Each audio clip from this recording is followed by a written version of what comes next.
Welcome back to this week's episode of the Grit Code Podcast, a place where we decode the steps to success on and off the field. I'm 11-year veteran, three-time Pro Bowler Dante Whitner.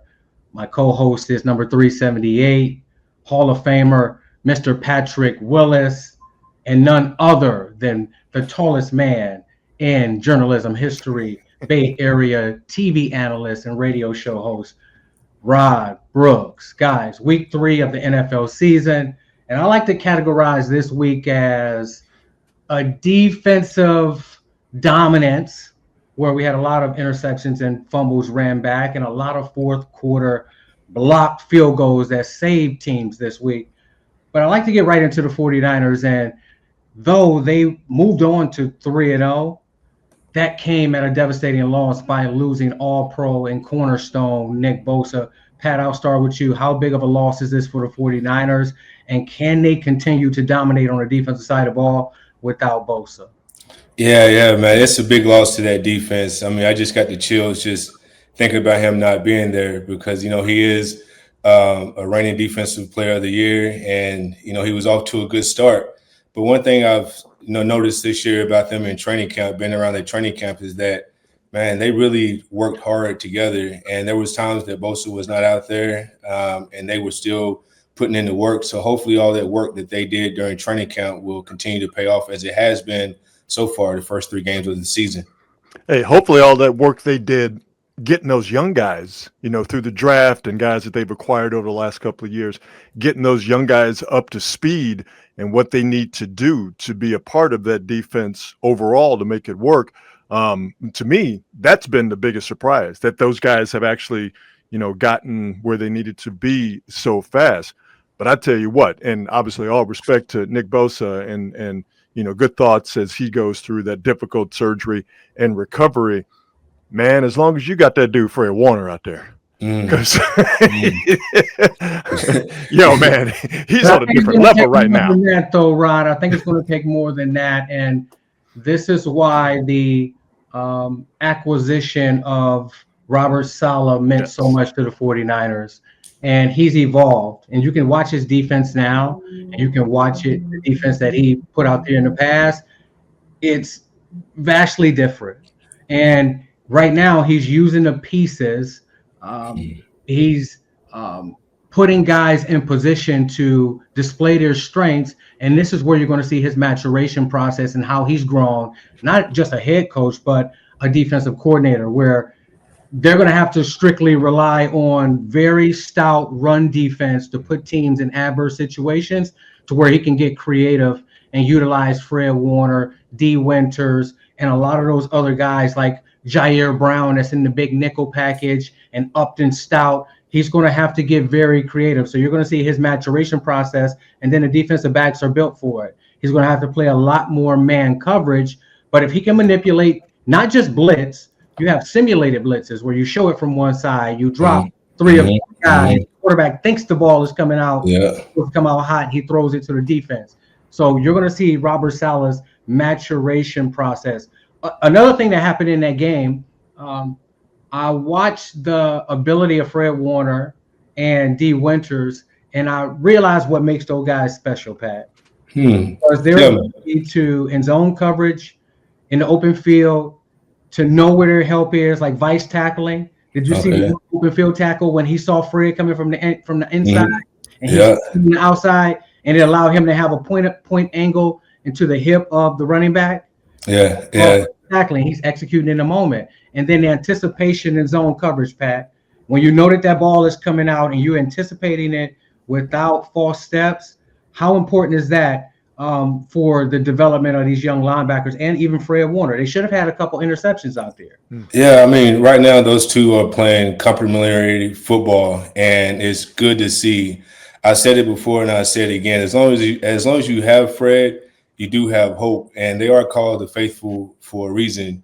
But having those two guys, man, has really been beneficial for that defense. And as much as I do want to give credit to those linebackers, man, I'm really impressed so far with how that defensive line has really played well up front.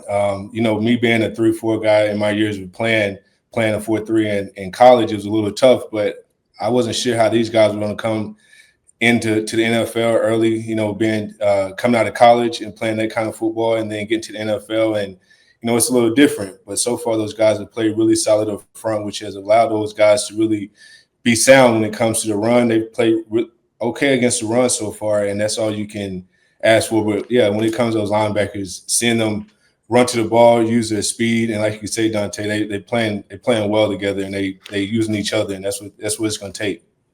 Obviously Fred stands alone, but just watching Dee Winters play fast and play downhill, and Dante, you mentioned it, not taking any false steps. He's seeing it almost before it happens, and then he's got the speed and athleticism to get from point A to point B as quick as possible. But Pat, I think you're 100% right about where this defense has changed very early in the season compared to where they were last year. They're just so much better up front. And Michael Williams, the Rook, is getting all the attention, and rightfully so. And now he's going to be pressed into, playing more snaps with Bosa being out. But Michael Williams is playing well. Sam Okawanu is playing well. Jordan Elliott's playing well. Yetur Gross-Matos is playing well. All of the work that they needed to do in the offseason in terms of, drafting young guys, drafting rookies, and then also the young guys coming along, those guys being able to do their jobs. So I think the best unit of this team, those linebackers can run around and play fast and play violent. That sets up everything, Dante, as you mentioned, sets up everything that Robert Saleh wants to do and all the things he's going to have to do now that you don't have Bosa. Absolutely. And think about Upton Stout. Mm-hmm. How many people were talking about that 3rd and 9 play when he got the over route and man coverage? Pat, how difficult is it to cover an over route and man coverage outside leverage? You're naturally beat, right? Yeah, most of the time you are. I mean, especially, I don't know what they were in. Were they in a cover one? They were like a man coverage. They tried to blitz, and there was a lot of empty room in the middle of the field, so he was naturally out leveraged.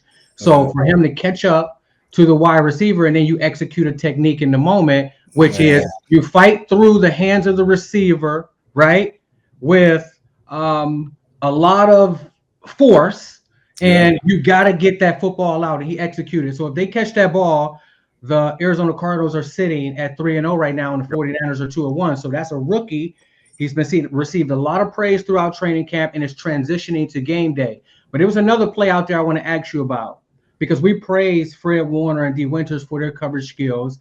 And sometimes the fan at home doesn't know the adverse situations that a lot of linebackers get put in. So that touchdown that he gave up on that 7 route in the end zone, Pat, think about how difficult that is when you have a YY wing, you have one guy that's taking the guy to the flat, so Dee Winters is automatically out leveraged because the tight end is on the outside. He has to play the A or the B gap, run inside, get the proper read, not take false steps, and then undercut the 7 route. Can you speak about how difficult that is and what his read should actually be? Yeah, in every defense, someone has the heart down.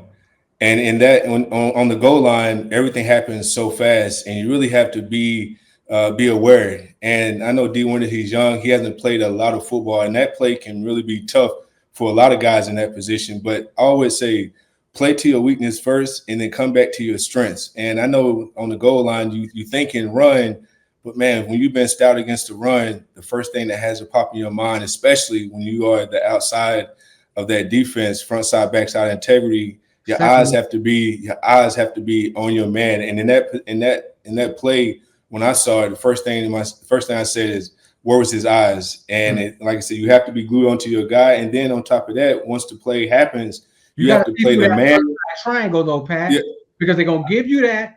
Then you're gonna get the action of the offensive lineman. Then you're gonna get the tight end blocking down. So you and Navarro almost mastered that. That takes a while for a lot of young linebackers to be able to see tight end, front side triangle. Are they pushing off the ball? Do I step inside? Do I step to the 7? It's very difficult. Yeah, it is tough. And again, somebody has a heart down in every defense. And in that defense, in that play, it was him. And all you can say is play the man through the hands and get the ball out. And that's what you saw with Upton Stout.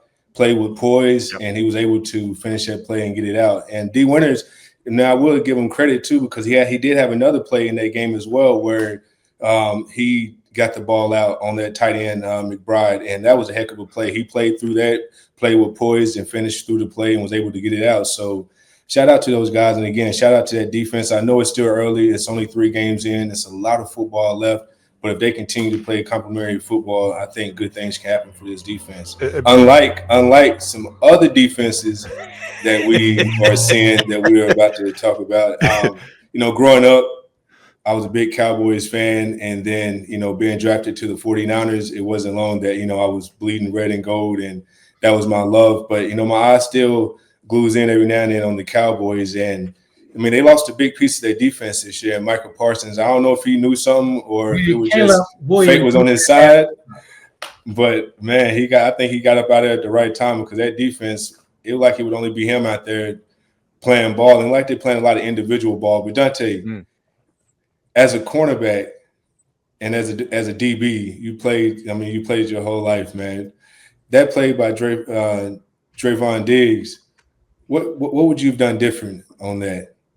Well, I'm going to go on record right now and say that Trevon Diggs is trying to play himself out of Dallas. With those really? with those type of fucking antics you pull. Pat, there's multiple layers to this. I don't even have to be in the meeting room to know that you're going into Soldier Field. They're notoriously known for having the worst field conditions in the NFL. Yeah. So they told them, get out there early, take multiple forms of shoes, studs, the shorts, the mids, figure out what you're going to use for the week. That's one. Number 2 is, it's 3rd and 8. We have a man fucking blitz come in 3rd and 8, and you use a tool in your toolbox that's not supposed to be used when you're out there on an island, which is called a quick jam. We'll get into that. So, okay, we're not playing team fucking football. We're going to get up there, and we're going to go for a quick jam. What was the fucking point of this? There was 0 point. Okay, so you don't do that. That's a cardinal sin for playing cornerback position in the NFL and any level of football. You don't do quick jams when you're on an island one-on-one. And then if you do, you do it from outside in with compact footwork where it's just a jab. Okay, the first thing, I'm going to tell you why he's becoming a fucking check with me in the NFL. All cornerbacks and defensive backs are told, even if you're going to try that quick jam, you have to have great mannerisms where you line up on the guy like you're going to play regular man coverage, relax, and then once he moves, you take a compact step and you jab and you get out and remain top shoulder. So he basically showed Caleb Williams, like, fuck y'all, I'm going to disrespect you. I'm going to quick jam him. I'm going to show you way out here I'm going to quick jam him, and I'm going to show Uduze, the receiver, that I'm a quick jammer. And the way you do it is with mannerisms. He got his right foot up, his left foot back like he Dion in the fucking 90s, and he fucking swings and misses. He slips, and you give up a fucking easy touchdown. But guess what? This didn't just start this week. Yeah. Fucking Russell Wilson ripped their ass up for 450 yards the previous week. And I'm going to tell you what he was doing on Malik Neighbors. The same thing. He's up there. He's lollygagging. He's relaxed. He doesn't get a jam 40 yards down the field. Then they give up a touchdown. And I can watch the film and I can see certain things. Safety's communicating. When we used to go tricks, Pat, you got 2-by-1. You want to take the other one. The backside safety is going to tell Trevon Diggs, hey, man, we're going to the front side. You're one-on-one. So you have to get head up to the receiver, stay top shoulder, take away the post, and give away the out. Do you understand? They gave him the call. I'm watching it. The guy slow pedals out, and they run a fucking post, something that he's supposed to take away in quarters coverage. So that's why I say he's intentionally trying to play his way out of Dallas. And guess what? The Dallas Cowboys only have 3 options here. You can fucking bench him, trade him, or cut him. There's no other options here because those other guys, I've been out there with players that didn't give a fuck, and it hurts everybody. You're right. How much of this has to do with how Jerry Jones is running his team? and what the players see. And if they see that Michael Parsons is expendable, for lack of a better way of putting it, and that completely cripples your defense, because now they're not good at anything. They couldn't stop the run when they had him, definitely can't stop the run now, and now they can't get after the passer. If you're Trevon Diggs, do you look at that situation and go, well, I'm going to do my best to get out of here, and if this is the way I have to do it, this is the way I have to do it. You're going to handle it immaturely like he's handling it. We're still professionals at the end of the day. You don't own the team. Just because this might be your homeboy and somebody you like to hang with off the field, that doesn't mean that you go out there and you lack professionalism. You still show up every day. You still put the work in. You still do what you're supposed to do and asked to do at the highest level that you're possible can do it. He's been a shell of himself since 2021. So this is one of those contracts, and this is one of those cancers inside the locker room to where you can't win games consistently because you have these type of guys in the locker room. Yeah, man. You never want to see that, especially not from your top paid player. And again, Dante, like you said, just you don't have to be in the meeting rooms to see that something's not right. And just seeing those kind of techniques, that's almost like if you're a captain, you looking like, man, do you not care? Like what is this? And so there has to be, if they don't address it, it's going to get real ugly. But like you say, it looks like he has more of something else going on. And it probably would have got real ugly in our locker room if we had guys out there doing shit like that, huh? Oh, man. I think it would have got real quick. Like all of us. Hey, so you telling me that Dak's not going to step to him and say something about it? Absolutely. Every time I think of Dak, I think about him dancing in that one video. He was like at a wedding or something. All up in the videos. So I'm like, I know he's not going to say anything. But this is the difference between the Philadelphia Eagles, the Kansas City Chiefs, the teams that consistently win, handle things with professionalism, and then the Dallas Cowboys. That's the only difference. I'll say this, and everything you said about Trevon Diggs not acting in a professional manner and how he needs to deal with that first and how the team needs to deal with that, you're 100% right. But I'm going to say it again. The dude who runs the team literally runs it, not just signs the checks, but he makes the personnel decisions too, and he shouldn't. He waved a white flag on the season when he traded Michael Parsons. So the message that sends to guys who maybe are not mature enough to internalize that message and not let it bother them, the message it sends to guys, I think like Trevon Diggs say, well, it doesn't matter. The season was over before it started. Number one receiver hurt running a wide receiver in the backfield toss. Yeah.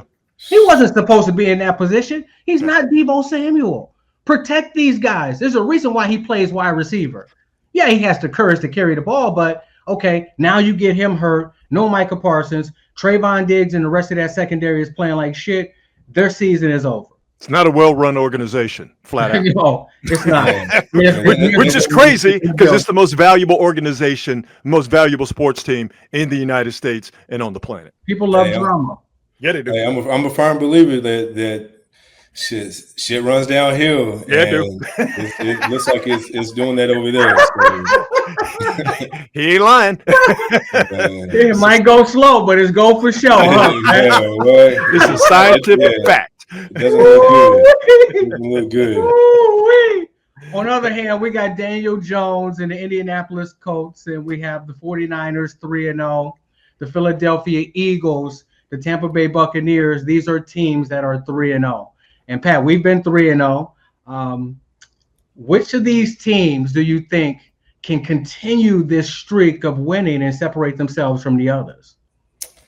Man, when I look at those teams, I really see complementary football across the board: offense, defense, and special teams. And I never thought I would say this, but man, I think I'm becoming a Baker Mayfield fan. I'll say the same thing. And the way that those guys are playing, you can see it.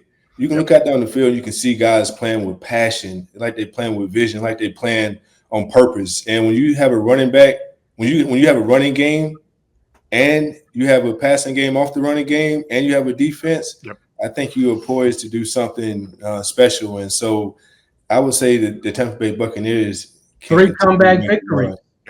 That perseverance. If you can make it through Cleveland, you can make it through fucking anything. They say that about New York City. If you can make it here, you can make it anywhere. Man, they send you to Cleveland, man. They drafted that boy in Cleveland to end his career, and he made it out. And I didn't say at the end of his career. I think that's just the luck of being so good in college. His shoulder. It's who he is. Yeah. Walk on, right? So I think tough times only build stronger, only bring out what's in you. And so I think, like you said, he's been through all that, and it's awesome to see him playing with the passion and everything he's playing with right now. They know they have a guy, a leader in Baker Mayfield, that if that game's close, he's going to give them a chance to win. And we all know how good Todd Bowles is in terms of he's a very good head coach, but he's one of them defensive coordinators like that dude in Minnesota, Brian Flores, like Robert Saleh. Those dudes are psychopaths. And when they have the type of players that they want, they will throw all sorts of stuff out there. So to me, what Tampa Bay's throwing out there is very much so a championship level defense, and everything is starting to come together for them, albeit early in the season. So Pat, we're in agreement. I was going to throw Tampa Bay out there. Let me throw a squad out there that you guys have an understanding about. That LA Chargers squad with your boy, with Jim Harbaugh, that Chargers squad, I don't think they're coming. And again, we're talking about 3 weeks. They already here, as far as I'm concerned. Are they 3-0? Are they 3-0? Absolutely. Yes, sir. Oh, wow. Yeah. And I mean, they're playing like an MVP. Yep. And their defense is top 5 in the National Football League. And they have Allen. He's back over there, and he's motivated. And then Justin Herbert, again, he looks like the biggest, strongest quarterback right now in the National Football League. And when we talk about Harbaugh and his philosophies, you're not reinventing the wheel with analytics. You're not doing it in a soft way. You're not living a soft life when you're around Jim Harbaugh. Everything is going to be hardcore. Everything is going to be detailed, and there will be no rock unturned. And he expects people to perform at a high level. And when you have those expectations, and you can enter a meeting room and you can know that we're all going to leave it all out on the table, and we're going to put our minds together and figure this out, and then we're going to do it in a physical way, in a way that makes sense. That's when you get championships. And I agree with you, Rod. I agree with you, Pat. Those LA Chargers, they're going to be a problem this year. Yeah, and I think everywhere. I know, and his track record shows it. Everywhere Jim Harbaugh has been, He's won. He has won. And when you have a team that buys into your head coach in the way that those guys, like they have since day one that he's been there, and Dante, you said it the first year he was there that you thought he was going to go to the AFC Championship, and this is his 3rd year there now. And I think, man, the way that they are looking, they look very, very poised. I would say probably in the AFC right now, I would put them there. I would put them probably number 1, or maybe not number 1. I would put the Bills number 1 because they've proven and they've been the farthest so far, I think. So, but those two are my top 2 AFC teams for sure. A couple of things. I bet you we would all agree. This is a long way out, but we would all agree. If there's one team in the AFC that could, if they had to, go to Buffalo in January and play the type of football you need to play in that weather against the Bills, it would be the Chargers. There's one team in the AFC who could do that. I don't think the Colts can do that. I don't think that the Chiefs could do it. I don't think any of the teams that we think of as the top teams in the AFC could go there and do that. I think that Charger outfit led by Jim Harbaugh can do that. And let's compare and contrast what we've been talking about here team-wise over the last few minutes. You have professionalism with the Chargers. You have a mindset. You have buy-in with the Chargers. Compare that to what we were talking about. Accountability. Thank you, D. Compare that to what we were talking about with the Cowboys. They have absolutely none of that, which is why you see the difference between those two teams, how they play and how they're projected to play as the season goes on. And when you think about our time with Harbaugh in San Francisco, we actually had to go into Green Bay beat Aaron Rodgers in nearly freezing conditions. You remember that game, Pat? Mm-hmm. Everybody wore their sleeves off, and Eddie Lacy ran me over. Remember Eddie Lacy, big fat ass, ran me over? I tried to get that big fat motherfucker everything I had. He got me. I almost caught him in the snow, but guess what? Remember Kaepernick? He had a fantastic game. Yep. He stepped up to the plate, and we went in there. But it wasn't anything that we did on the field. It was our psychological mindset going into that game. We believed we could do it. Nobody else believed we could do it. We did it. And he'll have those Chargers geared up to go into Buffalo and probably improbable conditions and situations and ready to come out AFC champions. And I'm rooting for Jim Harbaugh and Navarro Bowman over there because I know that he's demanding a level of professionalism that nobody else is demanding around the league right now. No, I second that. And but we should see, man. Like I said, I know it's still early and there's still a lot of football left to be played. And my biggest thing with all these teams that are starting out strong, you can start out strong, but how long can you sustain it? And then on top of that, will you burn yourself out? Will you use all your goodness up? And then when it comes time for the playoffs, you fall short. But you'll cross that bridge when it comes. Another team that came back and had some late game heroics was the Philadelphia Eagles. It looked like they've captured that championship magic. Mm-hmm. And I look into every little detail that happens out there. There was a point late in the third quarter where I saw Jalen Hurts and Saquon Barkley running off the field after a failed conversion on third down, and they both had smirks on their face. And they were down almost 3 touchdowns at the time. That tells me that they're so confident and getting it done in the moment that they don't worry. They go out there and play their game, and they've won games in a variety of different ways, where they rely on Saquon.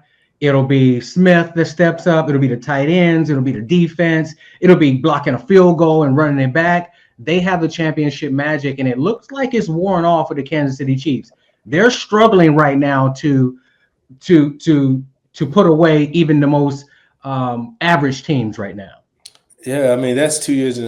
Kansas City was like that last year. I feel like I didn't think they was going to go as far as they did because they were just winning by a hair. But you could be right. That championship magic could have done worn off the Kansas City Chiefs because they just look a little disoriented. You see their top 2 guys kind of not on the same page, like they're really frustrated, as if maybe time has run out there. But Dante, we both know we know the defensive coordinator at the Eagles, and it's no surprise to see that Eagles defense playing the way that they play. I say this: Vic is a heck of a defensive coordinator, and then you give him the right tools, the right pieces. And I've said it before: the way that the Eagles drafted the last few years. If I was a GM all these years, I'd have always said, if I was a GM, I'm getting everybody out of the SEC.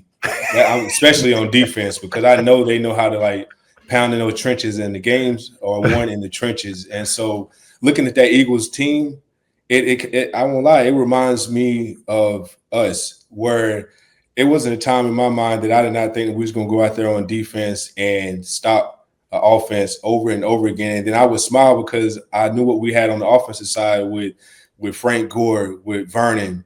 One game it could be Vernon hot. Next minute it could be Crabtree. Championship magic, Pat. Yeah. That championship magic. When you step on the field and you look around, and you see all of these fucking guys. I'm feeling it right now. You got Trey Willis and Kaepernick and Vernon and all these fuckers, right?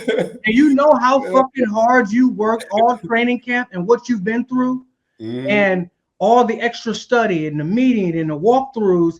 And then you win and win and win. That's that fucking championship magic. That's that belief. We don't step on the field thinking like, oh, we might have a chance today, Rod. Oh, if this go right, this might have a chance. It don't matter what the hell happened today. We feel like we're going to fucking win the game. So the Philadelphia Eagles have captured that magic. They've stolen it from the Kansas City Chiefs. Well, you know what? Let me throw this out here. And what the Chiefs' problem is, and why part of the reason why the Eagles are continuing their good play. Think about the offensive lines of these teams. The Eagles, the Chargers, Detroit, what we saw from them last night, going into Baltimore, beating up Baltimore to a certain extent, and Tampa Bay. All of those teams, good defenses, good pedigrees, but very, very good offensive lines. And you look at Kansas City. What's Kansas City's biggest problem? Well, they have several problems, but to me, their biggest problem is their offensive line play is nowhere near what they wanted it to be and what it needs to be to help them out with all their other problems, which is their defense is still good, but not as good as it used to be, and they don't have any receivers. Fucking Patrick Mahomes is used to getting away with holding on to the football. Yeah. And there's a lot he got away with playing a lot of bad football, Pat, not delivering it on time. And now this shit is coming back to bite you when you don't have the outside weapons. Mm-hmm. You have to get rid of the fucking football and let the players make plays with the ball in their hands. And we've seen that all around the league right now. You're almost getting fucking guys killed throwing the ball in the flat blindly. Cam Ward picked off for 6. Even though Mac Jones brought him back and won that game, man, you threw the ball 15 times targets to Christian McCaffrey. They were teeing off on his ass. You understand? That's dope. But guess what? Man, these quarterbacks are doing it too late, and you're going to get somebody killed. So bad football is really taking over right now from the offensive side. Yeah, I wonder if some of that is indicative too, because of how they have catered to the offense as far as like defenders. Yep. Because there was a time when it was like you said, now it's like they're just throwing it blind.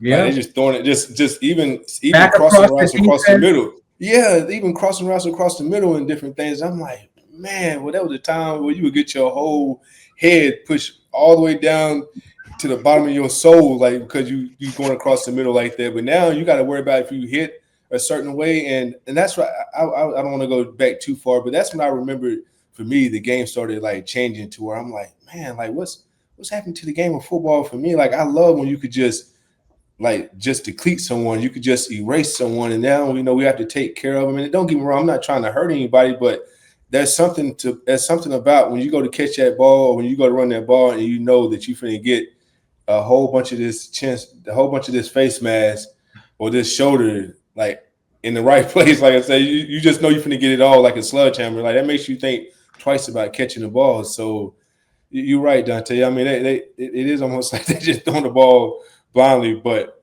I don't know, man. At the end of the day, I have some other secondaries to really call out and pick a bone with. The fucking Tennessee Titans. Yeah, you're 0-3, but I saw some of the worst football tackling, pursuit angles, effort that I've fucking ever seen. I promise you. And Pat, when you take up the field and you're really giving effort and you're really in tune with when the quarterback throws the ball, you got proper break angles, you're giving like vice tackling.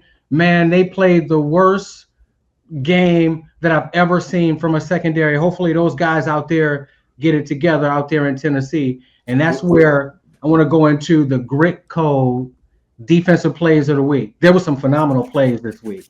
There was, did you guys see the Tyreek Stevenson ripping the ball from Javon Williams on the sideline in the Dallas-Chicago game?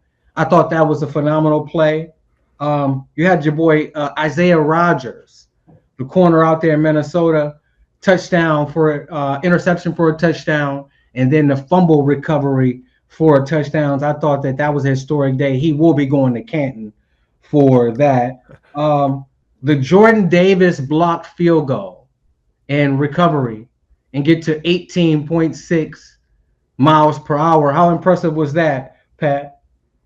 Man, anytime you see a big fella get the ball in his hands and run, it's always a sight to see. And all the defensive linemen think they should have been on the offensive side running the ball anyway. But I will say this, man, there's been a lot of times if it came down to a last-second field goal and you're like, man, if we could just block this field goal, we're going to win the game. And you want to block it. And I think I don't know if I've ever been – maybe I think I have, because Ray used to get a lot of blocks. Ray McDonald used to get a lot of blocks. But that was big. That was a huge play for that team. And, again, I don't know if it wasn't Jordan Davis. Maybe it was Carter that Coach Vic said one of them guys need to lose weight. But that big fella, man, he got the ball and he was moving. It was Carter. He gave up on one of those plays out there. Yo, big man was booking Pat, and listen, he was looking good too because they showed that camera angle from the end zone that he was running to, and normally big man get the ball, they excited, and then about 15 yards away from the end zone, they start leaking oil, and you can see that stress on their face. That lactic acid is just coursing through their body. No, not big man on the Eagles. I'm just glad to see. I'm just glad to see him. I'm just glad to see him finish it because there's been some guys who've gotten the ball, whether it's offense, whether it's defensive linemen or DBs or linebackers, and they get to the end zone and they just before they cross the end zone, they drop the ball or somebody knock it out or something. And so it was awesome to. I'm gonna tell you, 100, nearly 100 yards is a long fucking way, dude. I've tried it. Kickoff returns, interceptions, and then we have a few more plays that's on the Grit Code Defensive Player of the Week. Play of the week, Aiden Hutchinson. Yeah. Strip fumble. That's the one. Derrick Henry. What's up with fucking Butterfinger Derrick Henry all of a sudden? No, you can't do him like that. Come on now. Last 3 games. Hey, man, we got to call it like it is, man. You can run people over, but if you can't hold on to the football, we probably got to need to reduce your runs or something, right? Oh, no. I don't know what year is this for him. I don't know, but he's getting the fumble fingers. Do you get fumble fingers at a certain years? I don't know. I don't know. I don't know what's happening. But for me, I almost went. I saw it last night.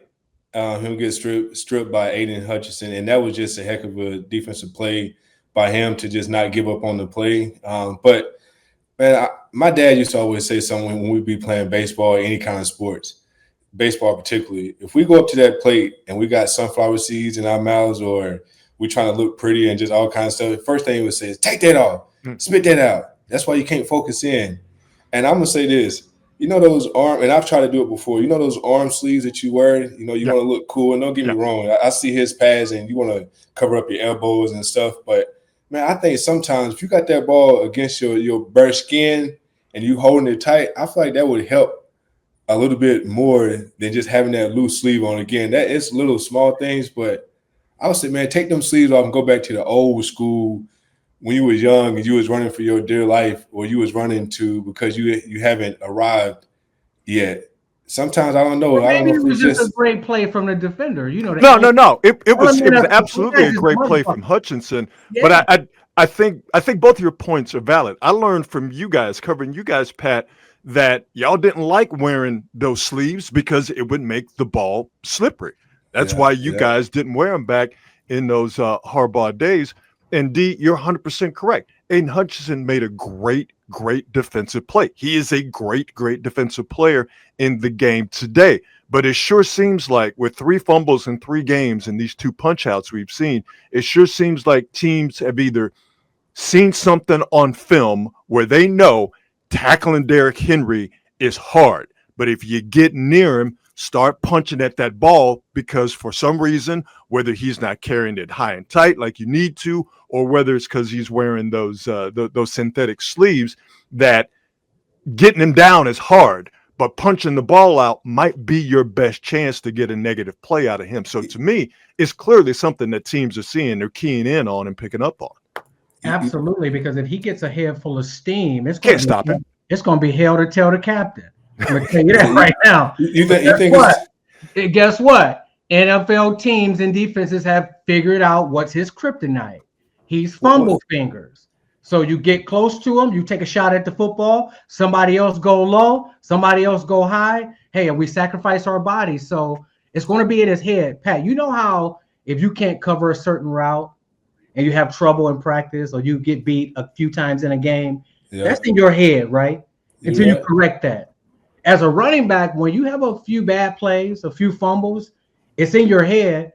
Now you're going to continue to think about it. Now it's going to continue to happen. So this is going to be a thing where it's going to be a test for Henry moving forward in his career. I will say this already. I saw a play last night. It was on the goal line, and they handed it off to the right side. If you all go back and watch your film, he actually should have scored on that. I don't know what made him not turn it up sooner. I don't know what made him not stick his foot in the ground and just go north. It's like he just stayed on the track, like he was just going to fall in the end zone. And Dante, I think it's probably getting to the point now where you said, I don't know if it's starting to wear down or if guys are just starting to, you're going to take that so much. And I saw them slow him down. And when they slow him down and he trying to fight for yards, that's when the ball really gets loose. It's not like they're running up to him, hitting him, and then knocking him down. It's like every time he's slowed down and got ready to try to get his feet going again, that's when he's lost the ball. And so, I mean, I would say this: anytime you want to stop any kind of good running back, slow him down first. That's what I always thought about Adrian Peterson. Don't let him get his feet going and get up there ahead of steam. Slow him down, and once he tries to start making all those moves, that's when they become susceptible to fumbles. But whatever it is that he has going on, man, I hope he does get it fixed because I am a Derrick Henry fan. So, and there was one more game. Surprise! Cleveland Browns beat the Green Bay Packers. Cleveland has a phenomenal defense. Yeah, they do. Give them their props.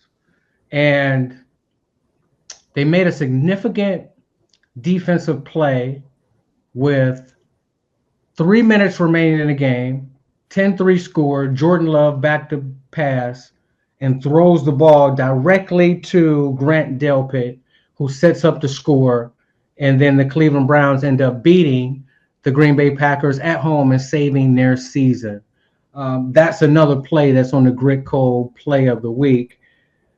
Me picking one that I didn't mention, Isaiah Rodgers, Minnesota. I did mention it, the interception and return. You have to give it to him this week. Whenever you do something in a game that's been around for eons and it hasn't been done by many, and you end up in Canton, you have to get the Grit Code Defensive Player of the Week. So congratulations to Isaiah Rodgers on winning the Grit Code. We'll find out something to send him. Maybe we'll send him a hoodie or something. Oh yeah, absolutely. Yeah, he did that. I mean, man, I've always wanted to. I've gotten an interception for a touchdown, but I've never got a fumble recovery for a touchdown. I remember the one time that I did. I panicked and skipped over the ball, and it was in Carolina, and that was my chance to get a fumble recovery for a touchdown. But Dante, just real quick, I don't know why, but I've been thinking today. I was going through my notes, and I actually saw an old game plan of the Green Bay Packers. I think when we was going to play them in the last playoff game, and it's got me thinking that, man, I don't know why this could be Green Bay's year. And I say that to say that I feel like the only way that they don't lose, that they don't go, will be because of their quarterback making mistakes like that. Because I don't know, man, I feel like they're really solid, but I am a big fan of that Detroit Lions team. I love what I see in them. I mean, from the offensive side and the defensive side. So if I had to pick an overall right now from the AFC and the NFC, I would say that the Green Bay Packers are going to be my number one. Then I will say the Chargers will be. You got right. AFC. I'm down with the Chargers like a Cadillac on 4 flat tires, man. I what we talked about earlier in the show and what we've talked about, off the air, just what they have going for them, and on both sides of the ball, just the toughness they have is incredible. Tampa Bay, I mentioned them earlier in the show. I like their vibe too. And to me, Tampa almost seems like they are that Spider-Man meme where they're both pointing at each other. I think the Chargers are pointing at Tampa, and Tampa is pointing at the Chargers. I just felt like they had the same mentality, and I felt like they're almost built the same as well. I do want to say this though about Green Bay. And I think they're a very talented team, even with the questions about Love at quarterback. But here's what I think is going to be their problem. That division is serious. Even the worst team in that division, the Bears, are better than what they were last year. But what we've seen from Detroit, them dudes ain't going anywhere. All right. They are still a very hard-nosed, tough football team. They're going to run the ball at you. They're going to lean on you with that offensive line. And I think they can get enough out of what they need to defensively. I think that's going to take a chunk out of Green Bay. And Minnesota, they have some issues at quarterback. They have some issues offensively. But again, that defense is one of the toughest groups of customers in the business. And I think that's going to take a chunk out of Green Bay. So Green Bay is going to have to deal with some issues in their own division, in their own house, that I think is probably gonna take a chunk out of them and keep them from getting possibly keep them from getting home field advantage in the NFC, which is the biggest benefit to any team in the league, with Green Bay being Green Bay in January. When I look at the NFC, I think about, can the Detroit Lions go into Philadelphia in the cold and beat them in the NFC Championship? Can you tackle Saquon Barkley in -3 degree weather? And did you see A.J. Brown yesterday? Did you see him in those 3rd and 10 moments? The guy was training with UFC bodybuilder guys in the offseason. I saw his Instagram. And that came out in the 4th quarter. Pat, did you see that? Did you see him catch it? Little boy to man, push him to the ground, cut back inside, cut back outside, and then come back later in the game on 3rd and 10 and run the same curl route and do the same thing again in the gotta have it moments. And then you have Devontae Smith. And then you have Jalen Hurts, who's not making mistakes and can beat you with his legs and his arm. And then you have Vic Fangio. And then you have that defensive line. And then they have a lot of young players out there who's really getting accustomed right now. So I have to go with the Philadelphia Eagles. We talked about the championship magic. They still have that championship magic. And until somebody takes the head off the champion, yeah, you're right, cannot crown anybody else. Okay. AFC, I do believe that Jim Harbaugh can go into Buffalo Bills Stadium and come out victorious. I do believe that this is his 3rd year, and those guys have totally bought in, and nobody's reinventing the wheel, and this is his turn for NFL success. So I have to go with the Philadelphia Eagles at this moment versus the LA Chargers in the Super Bowl this year in Santa Clara. You know what? I will say that this football season so far, to me, is making out to be a defensive year of football. Whoever has the best defense and the least mistakes or turnovers on offense will be the champions. And so you're right, Dante. Looking at those Eagles, I almost feel like, man, maybe I spoke too soon about those Green Bay Packers, but you got to beat the Eagles, man. Saquon is not a game. He's not playing. Here's the only thing, though. You're right about all the things that they have, and you can't beat a man until you beat the man. Think about how hard it is to repeat, though. That's the and this is going to sound silly, is I ding the Eagles for something that they almost can't control, which is the odds of being able to repeat. That's why we don't see repeat champions in the NFL. It's hard to win one championship. To do it back to back, y'all know how difficult it is, man. I don't think we've seen anybody like Jalen Hurts. When you hear him answer the questions at the press conferences, does that sound like any other quarterback? No. He's an old head in a young man's body. He's a hunk for sure. Right, exactly. So, have you ever seen anything like Saquon in the history?